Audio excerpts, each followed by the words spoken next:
слушай, а почему ты не рассмотришь вообще Францию, там бесплатное образование. Программа организована таким образом, что тебя учат не только преподаватели, но и люди, которые непосредственно погружены в профессию. Эта программа еще предполагала работу, то, что ты part-time работала, part-time училась, part-time работала. Всем привет, меня зовут Наташа Васильева. Вы на моем YouTube-канале, и это подкаст «Сразу в президенты», где мы обсуждаем вопросы иммиграции и поиска работы. Сегодня я поговорила с Лерой. Лера живет в Европе и ведет свой собственный YouTube-канал об изучении иностранных языков и поиска работы. Причем этот канал профессиональный, так как Лера сотрудник HR. Я оставлю ссылочку здесь. Но сегодня мы поговорили с Лерой о другом, а именно о том, как она переехала в Европу, поступив во французский вуз, в магистратуру. Причем во время обучения Лера еще и умудрялась работать и зарабатывать достаточно, чтобы полностью саму себя обеспечивать. И училась она абсолютно бесплатно. На этом не буду вас дальше задерживать, Лера расскажет все сама. А я хотела бы напомнить, что если вам нравится такой контент, подписывайтесь, ставьте лайки. Приятного просмотра! Привет, Лера! Я хотела бы сегодня пообщаться на очень узкую тему по поводу переезда для учебы. Если я хорошо помню Лерину историю, Лера работала в Москве несколько лет, причем работала в очень крупных известных компаниях, таких как British Tobacco, KPMG и так далее. Но после этого Лера решила поехать и учиться в магистратуру во Франции, где ты училась на бюджете, насколько я понимаю. И вот давайте начнем эту историю прямо с самого начала. Почему вообще возникла мысль о том, что ты хочешь учиться, во-первых, в магистратуре? Почему понадобилось это образование? И почему Франция? Насколько ты хотела именно переехать? Или насколько это было вот с целью развития карьеры и так далее? Да, всем привет! Спасибо за вопрос. Это правда, что в 2013 году я приняла решение мое обучение, несмотря на то, что у меня был российский бакалавр, и да, к тому моменту я уже почти 5 лет работала в крупных международных компаниях, но в какой-то момент у меня возникло ощущение, что я не расту.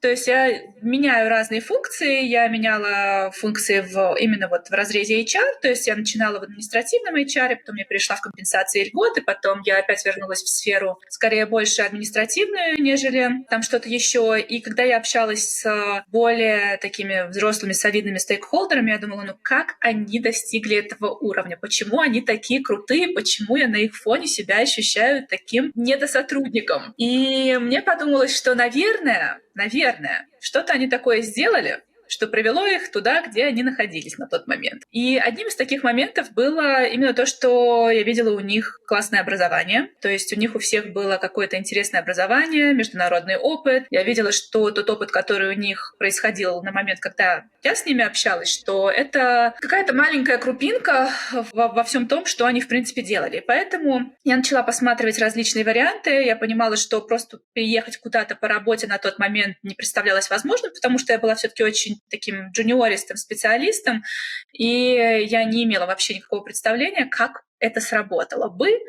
Вот. И одна из моих подруг на тот момент, она поступила в вуз в Великобритании, и мы ее провожали благополучно. Я думала, как же это круто, что человек едет в Великобританию, сейчас ее жизнь вообще изменится. Ну и она, скорее всего, действительно изменилась, но я понимала, что Великобританию я никак не осилю, потому что там все достаточно дорого. Ну, то есть для кого как, наверное, но я понимала, что я столько не накоплю, вот, а заплатить за меня будет некому. Поэтому я начала смотреть, что там есть такого бесплатного. На тот момент, наверное, помнишь, был такой сайт Couchsurfing, и люди, в общем, путешествовали там, кто-то друг у друга останавливался и так далее, но там были в том числе и ивенты. И я какое-то время очень увлекалась этими ивентами, то есть я ходила на какие-то мероприятия в Москве с иностранцами, с экспатами, потому что я и английский тогда учила, и тогда я начала еще думать про французский. Вот. И на одном из таких мероприятий я познакомилась с человеком, который на тот момент учился во Франции.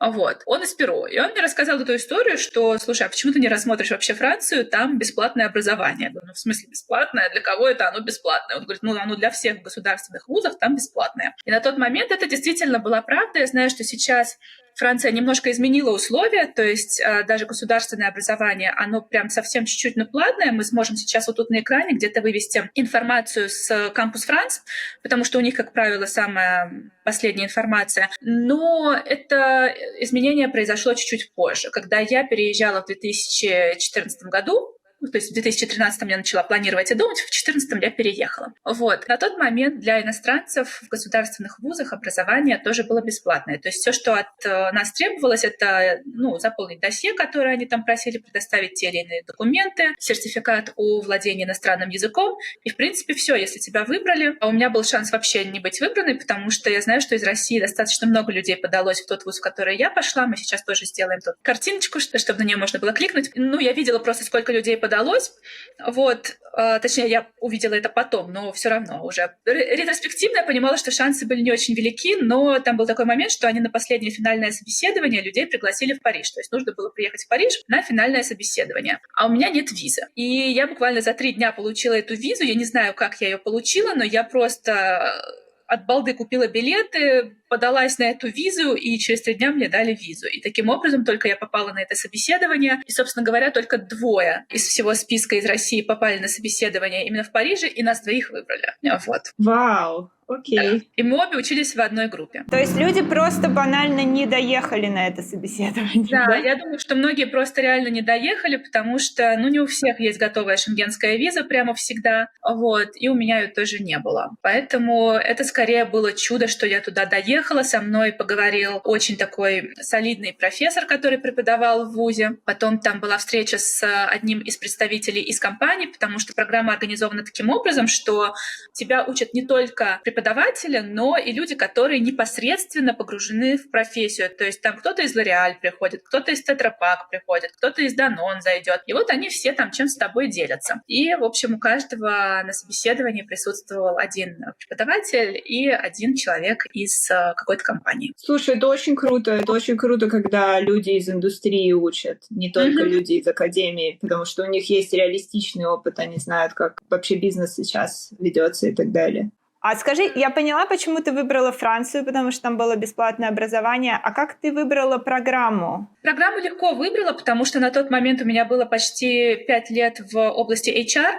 И, в принципе, эта профессия была мне интересна. Я понимала, что там значительно больше всего, нежели то, что я на тот момент знала. И мне хотелось этому научиться, и научиться, как говорится, у лучших. Вот, поэтому вопроса вообще не вставало. Поэтому я выбрала HR, и мне просто повезло очень, что и вуз государственный, и HR был, и более того, он был на английском, потому что это была международная программа, чтобы человек из любой точки мира мог приехать и получить это образование. Поэтому, в общем, очень много звезд сошлось в одном и том же месте, и я попала туда, куда хотела. Окей, да, ты сказала, что на английском получается, вот ты говоришь, сертификат о знании языка, о знании английского языка, правильно?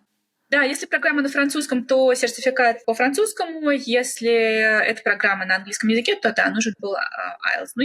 TOEFL или IELTS, я сдавала IELTS. Я его не очень хорошо сдавала, я не переживала. Я сдала прямо на 6,5 баллов, и я думала, кажется, это не очень хорошо, меня могут не взять, но нет. И тут мне повезло, и тут как-то они проигнорировали, что это было 6,5. Там требование было, что минимум должно быть 6,5. Конечно, ты не хотела сдавать на самый минимум, хотелось сдать чуть побольше, но я очень поздно начала готовиться, я переоценила свой уровень английского на тот момент, и, в общем, я сдала на 6,5 поначалу. Я, правда, потом пошла пересдавать, но это уже было не очень важно, это скорее было для удовлетворения своего эго, нежели для программы. А что еще ты сдавала? То есть вот ты сдавала язык, и у тебя было собеседование в Париже последнее, а перед этим ты какое-то эссе писала или что ты подавала? Досье, в котором нужно было описать, я уже даже точно не помню, что мы там описывали, но там нужно было как-то разложить свой путь, так скажем, профессиональный и не очень. Нужно было описать, почему именно, в общем, эта программа тебе понравилась и так далее. То есть там были какие-то вопросы, на которые нужно было ответить красиво и хорошо, но это не было чем-то суперсложным, потому что это не на время, это не там в режиме онлайн, что вот либо так, либо никак. То есть у тебя было куча времени просто сесть, подготовиться, написать, перепроверить 10 раз. Понятно, что тогда не было чата GPT, тогда там много чего еще не было, то есть ты реально сидел, писал сам. Но, в принципе, если ты английский уже там на 6,5 в состоянии сдать, то на эти вопросы грамотно ответить ты тоже, в принципе, сможешь. Окей, супер. В одном из своих видео ты говорила о том, что эта программа еще предполагала работу. То, что ты part-time работала, part-time училась, part-time работала. Вот расскажи поподробнее об этом. Да, есть такое определение, как апрентисаж на альтернации. Сейчас не пытаюсь произносить это с прекрасным французским акцентом, но да, есть такая программа. Это когда ты часть времени учишься, то есть ты проводишь в классе, да, в университете ты сидишь. Вот. И часть времени ты именно работаешь в одной из компаний, которая сотрудничает с твоим вузом. То есть у твоего вуза есть большое количество партнерок с компаниями, и они туда поставляют своих студентов. Туда, конечно, тоже нужно проходить собеседование, то есть тебя не без собеседования берут в компанию, и компании тоже выбирают, кого из студентов они хотят взять. И у меня была такая ситуация, что я прям помню, как сейчас эту дату, 8 сентября я приезжаю во Францию, и у меня все еще нет оффера на работу. То есть я уже знаю, что вуз меня взял, а работодатель меня пока что еще никакой не взял. И я была одной из двух, кто до последнего момента не мог получить оффер о работе. То есть вся группа уже получила офферы. Вот все уже знали, где они будут работать. Там за 2-3 месяца до начала программы я не знала. Вот. Но да, это такая интересная стратегия, когда ты и учишься, и работаешь, и твой работодатель тебе еще и деньги платит. Причем ты же работаешь не full-time. Там, да, бывают месяцы, когда ты работаешь прям целый месяц в компании, но бывают месяцы, когда ты там, понедельник и четверг ты в университете, остальные дни ты работаешь. Там, ну или как-то еще. У нас там было определенное расписание, мы знали, как оно работает. Вот. И, собственно говоря, да, я в последний момент получила оффер. То есть 8-го я приехала, а 9-го у меня было собеседование в компанию, в которую меня позвала. У нас была девушка из России, из Санкт-Петербурга, которая работу нашла достаточно, не быстро, в общем, нашла достаточно незатруднительно. Вот, она нашла работу, и она показала мое резюме своему начальнику. Он сказал, у нас еще есть один человек в группе, который не нашел еще работу, может быть, нам нужен еще один. И начальник сказал, да, давай приводи. Вот, и так меня позвали на это собеседование. Поэтому я 9 сентября сходила на это собеседование. Я очень старалась говорить по-французски. Прям вот я сделала все, что могла. Я говорила на ужасном французском. Но, да, я сделала все, что могла. И после нашего собеседования руководитель, который меня собеседовал, она сказала, ладно, я готова тебе сделать оффер. Я вижу, что ты очень сильно хочешь. И я верю, что ты выучишь французский, пока ты будешь с нами. И так, в общем, за один день я получила оффер. Вау, супер. Я думаю, что это огромный стресс проходить собеседование на языке, который ты очень плохо знаешь. У меня, когда я приехала в Литву, было примерно такое же ощущение, когда, в принципе, работа на английском, но компании все равно требуют, чтобы хотя бы какое-то минимальное знание языка было, и это супер стрессово, ты герой. Да, она видела, что мне очень тяжело, но что я не бросаю и не переключаюсь на английский язык, что я продолжаю там додавливать на французском, что когда мне что-то непонятно, а там было буквально пара вопросов, которые я вообще не поняла, и поэтому я попросила их, пожалуйста, повторить мне. Она их повторяла, и я продолжала упорно сидеть и отвечать на эти вопросы. То есть вот это понравилось руководителю. Она сказала, ладно, оффер твой, приходи. Вот. И то есть, получается, я провела несколько месяцев, пытаясь найти эту работу, проходя кучу собеседований, включая те компании, в которые мне очень-очень-очень хотелось. Там LVMH, Louis Vuitton, все, наверное, знают, и был L'Oreal, и там еще пара компаний были, но они меня не взяли. Вот. То есть меня вообще никто не взял. Я прошла штук 12 собеседований, меня никто не взял. А потом я приезжаю и за один день получаю оффер, когда я уже там физически. То есть... такие вещи цепляют, действительно. То есть если кандидат... Отдала мое резюме начальству. Вот это действительно. Я сейчас понимаю, что, наверное, без нее я бы вообще осталась без работы.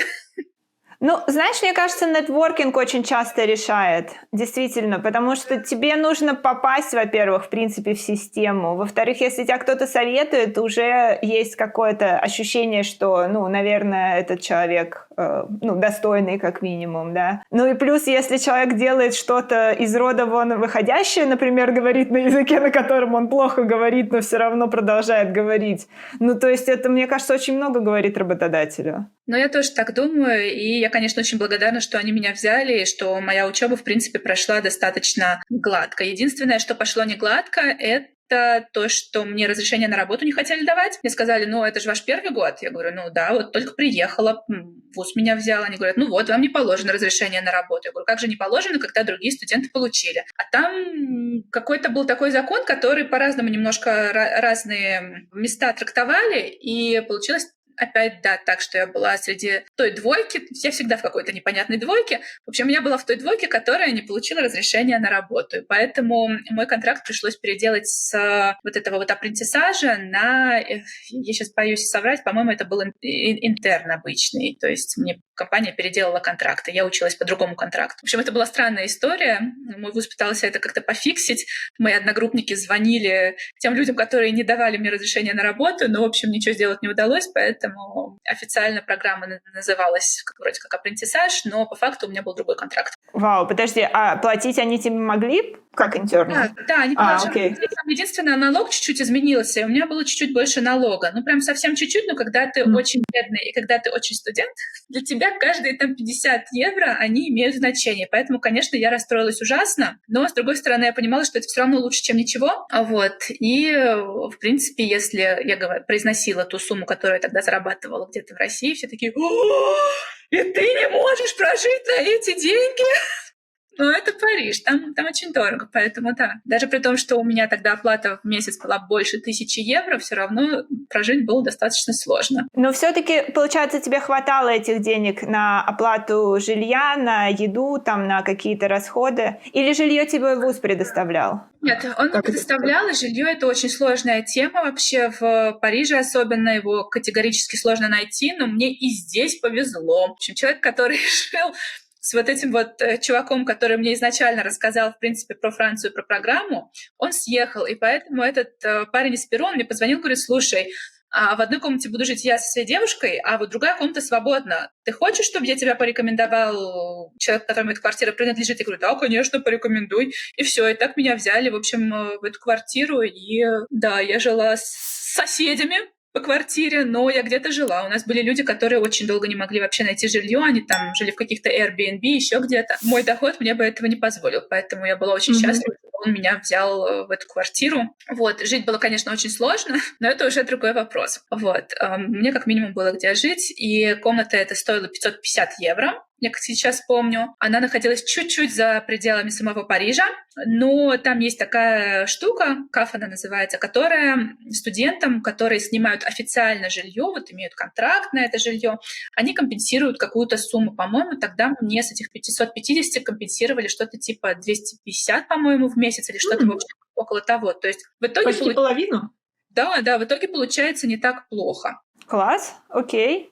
Слушай, а расскажи об обучении. У тебя бакалавр был в Москве, насколько я понимаю, да? Первое образование. Насколько сильно отличалось образование преподавателей, манера преподавания и, может быть, тоже студенческая жизнь? И насколько она, кстати, была с учетом того, что ты работала еще при этом? Ты знаешь, студенческая жизнь все равно была достаточно бурная, потому что вот этот вот сам международный класс, он, конечно, суперактивный. Нам всегда интересно было повзаимодействовать с дополнительными какими-то классами, там с классом, где только французы учатся, где кто-то еще учится. Поэтому, в общем, мы там все время где-то собирались, куда-то ходили. Мы ездили вместе путешествовать там на автобусе в Амстердам, еще что-то. То есть мы постоянно что-то делали. Я не могу сказать, что было очень сложно и работать, и учиться. Мне иногда кажется, что вот только работать в Москве, у меня был период, когда я уже закончила бакалавр, я только работала. Вот мне кажется, что только работать в Москве — это сильно сложнее, чем учиться, работать и тусить в Париже. Вот. Во всяком случае, ну вот у меня был такой опыт. Возможно, это потому, что ты все делаешь на адреналине, все в первый раз, ты встречаешь кучу новых людей, на учебе ты не чувствуешь себя, как будто ты пришел прям туда вот учиться. Ну, наверное, только то, что касалось каких-то легальных аспектов и финансов, там нужно было немножко мозги включать. Все остальное было какое-то очень креативное, я бы сказала. То есть приходили люди из разных компаний, показывали тебе презентации своих компаний, рассказывали, что и как у них работает. Ты там задавал вопросы, что-то писал, выполнял какие-то задания, чтобы продемонстрировать, что ты, ну, тоже что-то пытаешься, в чем-то ты пытаешься разобраться там. Вот. Но в целом это все было очень подвижно, очень диджитализировано, я бы сказала. То есть ты сидишь там не с ручкой и тетрадь, ну, можешь, конечно, если очень хочется, но в основном ты туда приходишь со своим компьютером, ты там какие-то презентации показываешь, потому что ты все готовишь в форме презентации, там, или фильма, или еще чего-то. То есть оно все было очень так развлекательно-познавательно. Более того, у нас было сразу несколько экскурсий прямо в компании и прямо вот в отделы, в которых мы потенциально могли бы в будущем работать. То есть, допустим, у нас был год в компанию L'Oréal в Париже, потом мы ездили на обучающую экскурсию в Польшу. Там мы тоже ходили прямо на фабрику L'Oréal, смотреть, как там каждая бутылочка идет по конвейеру, что там с ней происходит. Вот это вот все было очень интересно. И, разумеется, это все было как-то увязано с нашей профессией. Там HR рассказывали, что они делают в этом во всем процессе, какова их роль и так далее. То есть как они косвенно влияют на то, что происходит в компании и так далее. Потом я была, конечно же, на производстве в компании, где я проходила свое обучение и практику. Это была компания, тогда она называлась Фореся, сейчас она называется Форвия, то есть она прошла через ребрендинг, но я тоже была на их заводе, я тоже смотрела, как производятся различные не запчасти, можно и так, наверное, сказать. В общем, как они тестируют, допустим, ремни безопасности, подушки безопасности, что с этим креслом происходит, сколько раз оно может удариться там, и в какой момент оно, наконец, будет повреждено и так далее и тому подобное. То есть я смотрела, как разные материалы тоже изготавливаются, которые потом будут установлены в автомобилях известных марок, и так далее. То есть тоже было интересно.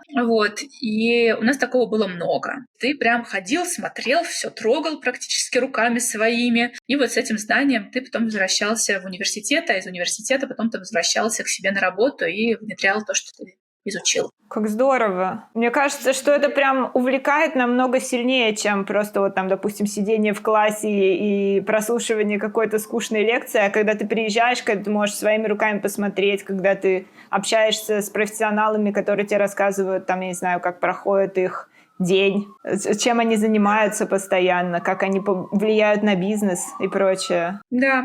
И более того, ты потом свой мастер-тезис пишешь, финальную работу на основании той ты там работаешь, тебе нужно провести какой-то ресерч, установить какую-то проблему и, собственно говоря, на тему этой проблемы написать свою финальную работу и потом представить ее жюри из 5, по-моему, профессионалов из разных компаний. И у тебя есть ментор, который не из твоей же компании, это ментор из какой-то другой компании. У меня был ментор из компании Tetra Pak. Он на тот момент уже был директором всего HR в Tetra Pak во Франции. И, говоря, он меня менторил, он смотрел мой этот тезис, он говорил, что где поправить, где ему кажется обоснованно, где кажется, что я не обосновала свою точку зрения. В общем, было интересно. Класс. А сколько лет ты училась? 1,5 года, получается, ты там проводишь. По-разному программа устроена, там где-то, от года до 2 ты проводишь так.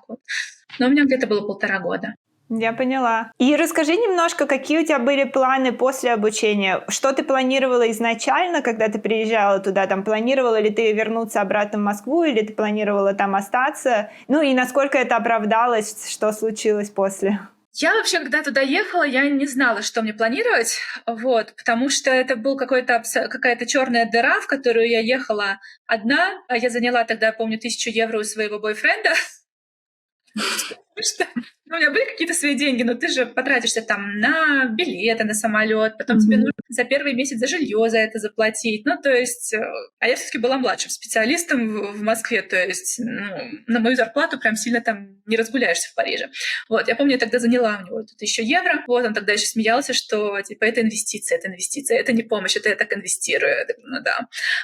И, в общем, да, так я поехала, и поэтому я не знала, что мне там ожидать. Я не знала, понравится мне или не понравится. На тот момент я только знала, что мне дико не нравился французский язык. У меня прям что-то во мне бунтовало. Я прям не любила, он мне был неприятен. И, как я уже сказала, единственная причина, почему я выбрала Францию, это потому что было бесплатно. Я просто ничего больше не могла себе позволить. И в момент, когда мне нужно было, когда я уже подавала документы, так получилось, что мы узнали о страшном диагнозе моей мамы, и на тот момент вообще встал вопрос, ехать мне или не ехать. Она меня уговорила все-таки ехать, потому что, она считала, что не нужно оставаться, потому что лучше ей все равно не будет от того, что я останусь. А ей очень хотелось, чтобы я, в общем, реализовала себя, реализовала свои планы, надежды и так далее. Поэтому, в общем, она меня за шею вытолкала в эту Францию, но я не знала, как долго я там смогу пробыть, как эта вся семейная ситуация будет складываться и насколько быстро мне придется вернуться, может быть, назад. Поэтому ничего не планировала, просто поехала и все. Но пока я там жила, я поняла, что Я не знаю, то ли мне было очень тяжело, как вариант. Возможно, когда человеку очень тяжело, ему не очень нравится, и он начинает для себя что-то еще искать. Вот. Мне было сильно тяжело, у меня были прям очень депрессивные моменты, и при том, что, да, было много хорошего, я понимаю, что у меня было очень трудное такое вот психологически эмоциональное состояние, и я решила, что во Франции я оставаться не хочу. Скорее всего, вина не во Франции, а просто в общем ситуации, положении. Но я решила, что я буду искать что-то другое, что я дам себе время на раздумье. У меня было еще разрешение на то, чтобы жить во Франции там еще на 1 год. Но я как раз в этот момент начала подумывать про США, потому что, это же большая страна, там все что угодно. Это тот как раз момент, когда я подалась на грин-карту. Как ты сказала, осенью, в октябре я пошла, сделала фотку, подалась, и в мае 2016, если я сейчас не ошибаюсь, я узнала, что я ее выиграла. Вот. То есть я прям так себе соломку-то подстелила, чтобы, с одной стороны, и домой не обязательно возвращаться, но только если прям реально надо будет. Да? Вот. Ну и с другой стороны, чтобы у меня был какой-то запасной вариант помимо Франции. И что в результате? Ты в Америку ты не поехала. А что случилось? Я поехала попутешествовать в Германию, потому что, когда ты живешь в Европе, в принципе, это, несложно. Там из Франции доехать до Германии или еще куда-то. И я приехала в Германию на Октоберфест, познакомилась со своим будущим мужем, и к моменту, когда вот мне пришло уже приглашение за визой, грубо говоря, это было в июне, я прям помню, что я узнала о выигрыше в мае 1 года, а пригласили меня на собеседование в июне другого. То есть прям так год, я считаю, гуляла. Вот. Но к тому моменту мы уже очень хорошо познакомились с моим будущим мужем. Он уже хорошо обозначил позицию, что он не поедет ни в какую Америку, что значительно приятнее ему будет, если я перееду в Германию. И, наверное, именно этим даже было продиктовано такое скоропостижное, так не говорят, конечно, но это такое быстрое предложение руки и сердца, потому что он не хотел, чтобы я уезжала в Штаты. Он быстро принял решение, что надо скорее жениться, и никакие Штаты, чтобы со мной не случились. Слушай, супер, прям такая волшебная история. Да, после всех этих скитаний по Франции и путешествий и так далее, да, в итоге я неожиданно для себя переехала в Германию. Класс. Спасибо большое, Лер. Я хотела бы с тобой еще отдельно поговорить, потому что, во-первых, Лера HR и знает какие-то внутряк о том, как выбирают кандидатов. Лера работала в огромном количестве крупнейших компаний, в том числе в Амазоне и в других европейских компаниях. Хотелось бы поговорить об этом отдельно, но история про учебу просто волшебная с точки зрения того, что это было бесплатно, это было с правом на работу, это было очень интересное обучение, насколько я понимаю, где действительно вас водили на заводы, в компании, в которых вы потенциально потом бы работали. Спасибо большое, что поделилась.